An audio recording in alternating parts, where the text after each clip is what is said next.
स्वागत है आपका। तो चलिए शुरू करते हैं class 10 acid basis and salts और यह है लेक्चर नंबर 4। आज हमें डिस्कस करना है कि एसिड्स अपना एसिडिक कैरेक्टर कब शो नहीं करते हैं। तो वाटर की एब्सेंस में जब वाटर प्रेजेंट ना हो तो एसिड अपना एसिडिक कैरेक्टर शो नहीं करता। For example dry HCl gas अगर मैंने ली, ड्राई मीन्स वाटर नहीं है, तो एसिड है कि नहीं है कैसे पता करते थे? सबसे बेसिक प्रिंसिपल क्या था कि ब्लू लिटमस को रेड में कन्वर्ट कर देगा, B2R। क्या था? B2R ब्लू लिटमस को रेड में कन्वर्ट कर देगा। लेकिन अगर ड्राई HCl गैस है तो वो ब्लू लिटमस को रेड में कन्वर्ट नहीं कर पाती। ये क्या शो करता है कि वो एसिड नहीं है। क्या HCl एसिड नहीं है? नहीं, HCl तो एसिड है। तो क्या किस चीज की कमी है? क्यों ये अपना एसिडिक कैरेक्टर शो नहीं कर पा रहा?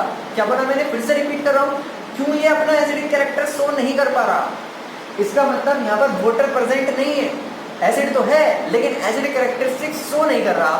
क्यों नहीं कर रहा? क्योंकि वाटर नहीं है। फिर हमने देखा था कि जो एसिड्स हैं उनकी जो टेक्निकल डेफिनेशन है वो क्या है कि वे H पॉजिटिव आयंस देते हैं वाटर के अंदर। क्या देते हैं? H पॉजिटिव आयंस वाटर के अंदर। और इसका रीजन यही है कि वो एसिडिक कैरेक्टरिस्टिक शो इसलिए नहीं करता क्योंकि वाटर प्रेजेंट नहीं है। अगर वाटर प्रेजेंट नहीं है तो वो H पॉजिटिव आयन देगा कैसे? एसिड H पॉजिटिव आयन में डिसोसिएट होगा कैसे? फॉर एग्जांपल अगर मैंने HCl गैस ली है लेकिन वो HCl लिया है मैंने, ये HCl गैस ली है जो कि डिसॉल्व्ड है वाटर में, HCl गैस जो कि डिसॉल्व्ड है वाटर में, ड्राई HCl नहीं है, तो ये आयोनाइज हो जाती है H पॉजिटिव में प्लस Cl नेगेटिव में, that is H positive ion देगी क्योंकि वाटर प्रेजेंट है। और H पॉजिटिव फिर H2O के साथ रिएक्शन करके क्या बना लेता है? H3O positive. वास्तव में H पॉजिटिव नहीं होता, H3O पॉजिटिव होता है, hydronium ion. H positive freely exist नहीं कर सकता, वो H2O के साथ रिएक्शन करके H3O पॉजिटिव बना लेता है।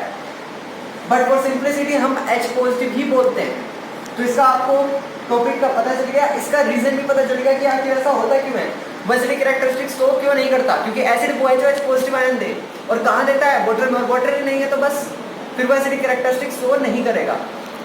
क्योंकि सभी एसिड्स के अंदर यही कॉमन होता है, क्या कि सभी H पॉजिटिव आयंस देते हैं वाटर के अंदर। अब नेक्स्ट टॉपिक है strong acids, weak acids. Strong acid अभी तक मैंने आपको समझाया था कि स्ट्रॉन्ग है, जो स्ट्रॉन्ग एसिड वो जो स्ट्रॉन्ग है।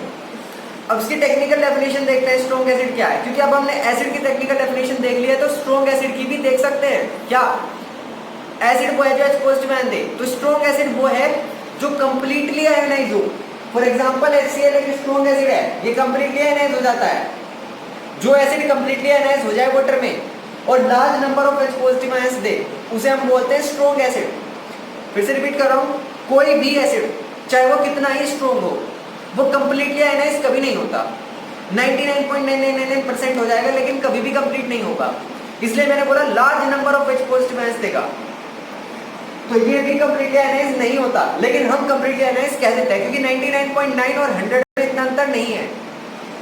तो अगर कंप्लीटली आयनाइज हो रहा है तो स्ट्रॉन्ग एसिड है क्योंकि large number of H positive ions देगा। अभी यहाँ पर एक क्वेश्चन आता है, क्या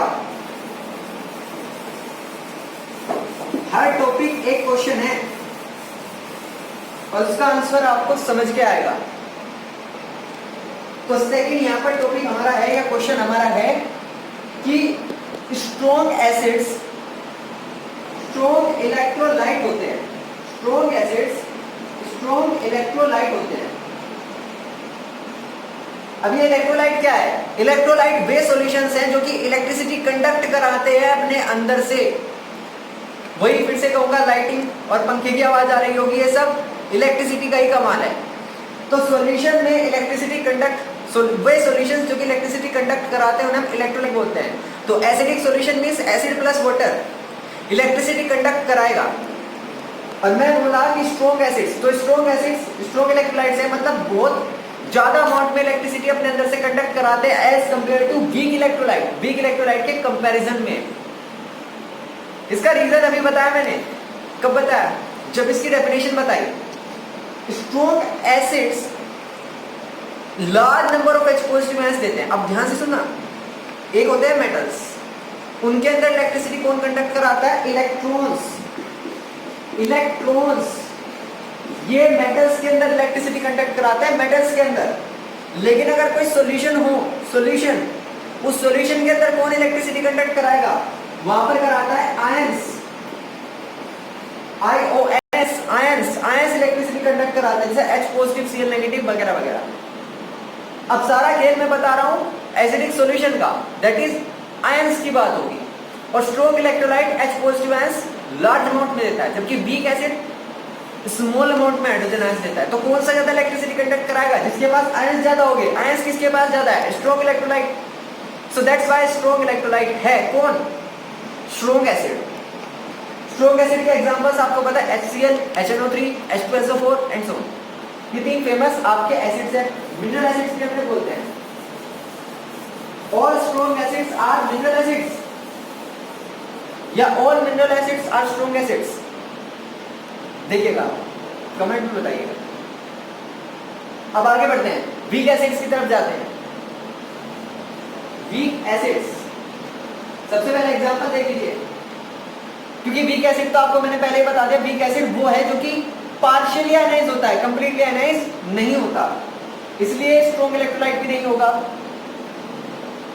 CH3COOH, इसे बोलते हैं एसिटिक एसिड। सिरका जो होता है उसमें मिलता है, तो सिरके की डाइल्यूटेड फॉर्म, सो इसकी डाइल्यूटेड फॉर्म सिरका है, ये बोल लीजिए। CH3COS acetic acid number 1।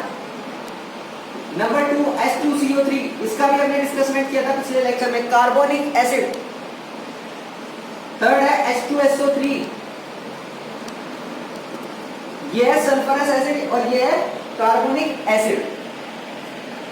अब वीक एसिड्स के बारे में एक बात है, बड़े ध्यान से समझना, बहुत प्यार से आराम से समझने की बात है, थोड़ी सी ज्यादा समझ वाली बात है। क्या है?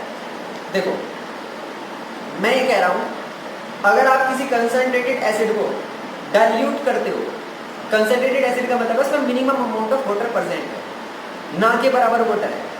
अगर आप उसे डाइल्यूट करना शुरू करते हो, मींस टू से आप वाटर उसमें ऐड कर रहे हो। अच्छा, पहले ये बताओ कि वाटर एसिड में ऐड करते हैं या एसिड वाटर में ऐड करते हैं? ऑब्वियसली एसिड वाटर में ऐड करते हैं। क्या ऐड करते हैं? एसिड वाटर में ऐड करते हैं, ना कि वाटर एसिड में। एसिड वाटर में चलो हम ऐड कर रहे हैं, बोलने को तो हम बोल देते हैं कि एसिड में हम वाटर ऐड कर रहे हैं, उसे डाइल्यूट कर रहे हैं, लेकिन करते क्या है? हम वाटर में एसिड ऐड करते हैं। उसका रीजन आप पहले देख चुके हैं। तो जब मैं डाइल्यूशन करता हूँ किसी एक कंसंट्रेटेड एसिड का, तो मैं एक बात बोलता हूँ, क्या? कि जो आयंस हैं वो पर यूनिट वॉल्यूम घट जाते हैं, जो हाइड्रोजन आयंस हैं वो पर यूनिट वॉल्यूम घट जाते हैं। अब ये क्या है कि hydrogen ions per unit volume घट जाएंगे अगर मैं डाइल्यूशन करूंगा किसी एसिड का? ये क्या बात है? बड़े प्यार से समझते हैं। मान लो यहाँ पर एक स्पून है, चम्मच है, उस चम्मच में एसिड है। कौन सा एसिड? कंसंट्रेटेड एसिड, मतलब इसमें थोड़ा सा भी वाटर प्रेजेंट नहीं है। देख रहे हैं आप, ये रही चम्मच, ओके, देखिए गिर गया एसिड, चलो कोई बात नहीं। तो ये चम्मच में एसिड है कंसंट्रेटेड, ठीक है। मैंने इसमें डाइल्यूशन किया, दैट इज, मैं अभी बोल रहा हूँ, गलत है लेकिन बोलने के लिए हम ऐसे ही बोलते हैं। मैं इसमें वाटर ऐड कर रहा हूँ, अदरवाइज हम एसिड वाटर में ऐड करते हैं। तो वाटर ऐड करके मतलब मैं डाइल्यूशन कर रहा हूँ। तो मैंने एक बड़ी चम्मच ली, उसमें ये चम्मच भी डाल दी और आधा चम्मच डाल दिया पानी, हो गया डाइल्यूशन। अब एक चम्मच एसिड था और आधा चम्मच हो गया पानी। तो अब देखते हैं इस बड़ी चम्मच में क्या रोल है। मान लो ये जो पहले चम्मच थी जिसमें एसिड था, इसमें 100 H पॉजिटिव आयंस थे। कितने? 100 H पॉजिटिव आयंस। और ये जो मैंने बोला था ना यूनिट वॉल्यूम, मैं इस चम्मच को यूनिट वॉल्यूम मान रहा हूं, तो इस यूनिट वॉल्यूम में कितने आयंस थे? 100। मैंने क्या किया, एक बड़ी चम्मच ली, उसमें ये चम्मच भी डाल दी और आधा चम्मच पानी डाल दिया। अब ये जो बड़ी चम्मच है इसमें टोटल कितना है? 1.5 चम्मच सॉल्यूशन है। और ये 1.5 चम्मच सॉल्यूशन जो इसमें है, उसमें ये बताओ आयंस कितने हैं? आपका आंसर होगा सर 100 आयंस है। अरे उस एक चम्मच में भी कितने थे? 100 आयंस ही थे। तो फिर फर्क क्या है? अगर मैं उस एक चम्मच को, जो कि अब बाद में पकड़ी है मैंने, उसे फिर से इसी में डाल दूं पहले वाली चम्मच में, तो अब इस चम्मच में क्या 100 ही आयंस होंगे? बिल्कुल नहीं, क्योंकि आधी चम्मच तो उसमें बची हुई है, सिर्फ एक ही तो चम्मच डाल गया है। अगर उसमें पहले इसमें 100 आयंस थे तो अब इसमें 80 होंगे, 70 होंगे, 90 होंगे, क्योंकि आधी चम्मच तो वहां पर रखी हुई है। और ये क्या आता है चम्मच, ये चम्मच थी यूनिट वॉल्यूम। तो वही तो बोल रहा कि यूनिट वॉल्यूम में आयंस घट जाएंगे। पहले कितना आयंस थे 100, अब कितने हैं 80। फिर से रिपीट कर रहा हूँ, बड़े ध्यान से सुनिए। एक चम्मच मैंने क्या लिया एसिड, जिसे मैंने यूनिट वॉल्यूम माना।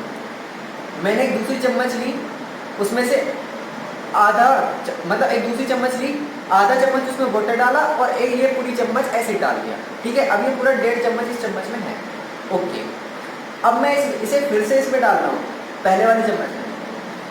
पहले इसमें थे 100 आयन, अब इसमें कितने आयंस होंगे? 100 होंगे, 80 कम होंगे, डेफिनेटली कम होंगे। 80, 90, 70, 60 इतने होंगे। क्योंकि क्या आधी चम्मच वहां पर अब भी है, क्या उसमें आयंस नहीं होंगे? बिल्कुल होंगे। तो जब भी मैं डाइल्यूशन करता हूं तो नंबर ऑफ हाइड्रोजन आयंस या number of ions per unit volume घट जाते हैं। यूनिट वॉल्यूम में पहले अगर 10 थे, अब 5 रह जाएंगे, 6 रह जाएंगे। वो डिपेंड करता है आप कितना वाटर ऐड कर रहे हैं, कितना डाइल्यूशन आप करें। वैसे इससे बहुत सिंपल एग्जांपल भी हम ले सकते थे, लेकिन जो मेरे दिमाग में आया मैंने उससे समझा। तो ये कंसेप्ट आपकी समझ में आ गया वीक एसिड्स का। अब वीक एसिड्स के बाद और कौन सा टॉपिक हम करना चाहते हैं? बस और कोई सा टॉपिक नहीं है। अब एक टॉपिक है मिनरल एसिड्स का यूज क्या है, उसे डिस्कस कर लेते हैं। Mineral acids that is H2SO4, HNO3 and HCl। सबसे पहले H2SO4 का यूज क्या है? पहला यूज तो इसका होता है फर्टिलाइजर्स बनाने में। क्या बनाने में? फर्टिलाइजर्स बनाने में। फर्टिलाइजर जैसे कि अमोनियम सल्फेट, NH4 का whole twice SO4, ammonium sulphate. और डाइज बनाने में, पेंट्स बनाने में, कार बैटरीज बनाने में बहुत सारे यूज है। प्राइमरी यूज क्या है? फर्टिलाइजर्स बनाने में। दूसरा है HCl, हाइड्रोक्लोरिक एसिड, उसका यूज क्या है? तो हाइड्रोक्लोरिक एसिड का यूज क्या है? मेन, उसका मेन यूज भी फर्टिलाइजर बनाने में है। लेकिन फर्टिलाइजर कौन सा? अमोनियम सल्फेट नहीं, क्योंकि वो H2SO4 था। याद रखने की इसमें कोई बात नहीं। H2SO4 है तो अमोनियम सल्फेट जाएगा ना, SO4 जाएगा। अब यहाँ पर HCl है तो अमोनियम क्लोराइड, ये आपका फर्टिलाइजर बनता है।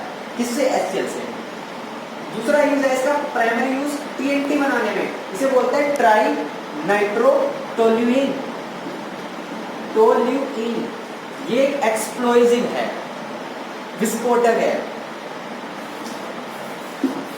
सॉरी, ये यूज थे आपके HNO3 के, वैसे ये यूज थे आपके HNO3 के, नॉट HCl। तो अमोनियम क्लोराइड नहीं आएगा, अमोनियम नाइट्रेट आएगा। फर्टिलाइजर अमोनियम नाइट्रेट होगा।